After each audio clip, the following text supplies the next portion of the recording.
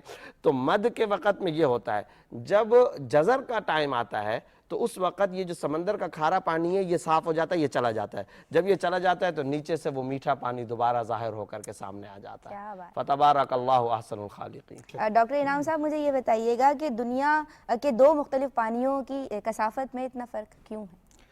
Basically دیکھیں کثافت depend کرتی ہے سیلنٹی کے اوپر بھی اور ٹیمپریچر کے اوپر بھی. کئی سمندروں کے اندر جو اب جیسے ہمارے عربین سی کے اندر بھی اگر آپ دیکھیں تو 6 ڈفرینٹ واٹر ماسز ہیں. مطلب آپ کو شاید حیرت ہوگی کہ ایون انٹارکٹیکا کا پانی جو ہے جو بہت زیادہ ٹھنڈا ہے اور بہت زیادہ مطلب کم سلینٹی کا ہے وہ بھی ہمارے ایریا میں آتا ہے. تو it all depends on the density of the water mass. ٹھیک ہے نا، اس کی وجہ سے سارا کچھ ہوتا ہے. تو میں یہ بھی جاننا چاہوں گی اسی ضمن میں کہ بحر روم اور بحر اوقیانوس کا جو ملاپ ہے وہ کیوں واضح نہیں ہے؟ یہ کافی ایک یونیک ایک فنومنا ہے جو بحر روم کا پانی جب اٹلانٹک اوشن سے جب ملتا ہے تو ایک جبرالٹر سل کے پاس یہ ملاپ ہوتا ہے. اچھا. اب چونکہ وہاں کا جو بحر روم کا پانی جو ہے وہ زیادہ اس میں سیلنٹی ہے، زیادہ ڈینسٹی ہے. ٹھیک ہے، اور پھر ساتھ ساتھ اس کا ٹیمپریچر جیسے جیسے سیلنٹی بڑھے گی ویسے ویسے ڈینسٹی بھی بڑھے گی. کیونکہ وہ ڈینسر بھی ہے، وارمر بھی ہے. تو اس کو جب اٹلانٹک اوشن کے اندر وہ مکس ہوتا ہے تو اٹلانٹک اوشن میں کیا ہوتا ہے کہ سیلنٹی بھی تھوڑی ریلیٹیولی کم ہے ایز کمپیئر ٹو میڈیٹرینین، اور پھر یہ ہے کہ ٹیمپریچر اس بھی کم ہے. ٹھیک ہے، تو ہونا یہ چاہیے کہ میڈیٹرینین کا پانی جو ہے وہ نیچے تہہ میں بیٹھ جانا چاہیے. لیکن چونکہ ڈینسٹی اور ٹیمپریچر دونوں میں فرق ہے ان دونوں واٹر ماسز کا، تو یہ بیچ میں معلق ہو کے کافی دور تک چلا جاتا ہے. ٹھیک ہے نا، تو اوپر بھی ڈفرینٹ ڈینسٹی کا پانی ہے، نیچے بھی ڈفرینٹ ڈینسٹی کا پانی ہے. اوپر نیچے اٹلانٹک کا پانی ہے، بیچ میں جو ہے میڈیٹرینین کا پانی ہے. میں بہت شکر گزار ہوں آپ دونوں شخصیات کی کہ جو اتنے سارے سوالات آج ہمارے پاس تھے اور تیار کیے تھے ہم نے، کہ ہم چاہ رہے تھے کہ تمام سوالات چونکہ ہماری سوچوں کو الجھائے ہوئے تھے تو ان کے جوابات آپ دونوں سے لیے جائیں. اور بہت خوشی سے میں یہ بات کہہ رہی ہوں کہ آپ دونوں نے بہت اچھے جوابات دیے اور ہماری تشفی فرمائی. بہت شکریہ آپ دونوں کی آمد کا. اجازت دیجیے، فی امان اللہ، السلام علیکم ورحمۃ اللہ.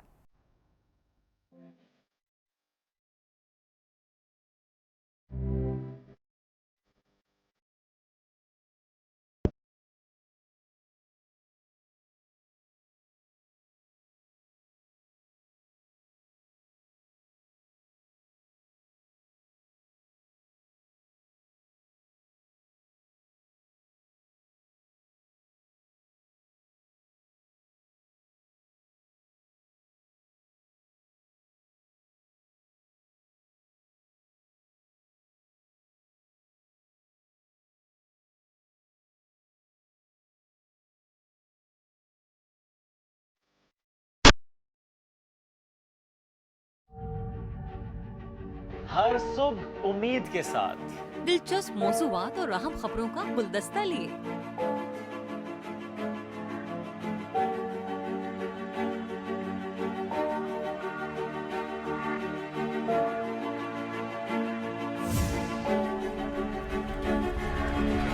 میں ہوں محمد شعیب